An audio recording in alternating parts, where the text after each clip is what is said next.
क्या आपको पता है कि मंगल ग्रह पर भी हेलीकॉप्टर उड़ सकता है?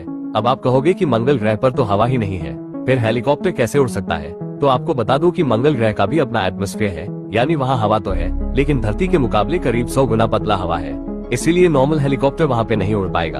अब इसके लिए नासा ने 2021 में इंजीनियरिटी नाम का एक छोटा सा हेलीकॉप्टर मंगल ग्रह पर भेजा था, जो कि सोलर पावर्ड हेलीकॉप्टर है, जिसका रोटर ब्लेड नॉर्मल हेलीकॉप्टर से 6 गुना तेजी से घूमता है और तब जाके ये थोड़ा ऊंचा उड़ पाता है। और ये हेलीकॉप्टर कई सारे उड़ान भर चुका है, लेकिन मंगल ग्रह पर हवा कम होने की वजह से अभी तक ये 24 मीटर से ऊंचा नहीं उड़ पाया है। नासा का कहना है कि ये एक अच्छी शुरुआत है, क्योंकि भविष्य में हम इससे भी बड़ा हेलीकॉप्टर मंगल ग्रह पर उड़ाने में सक्षम हो जाएंगे।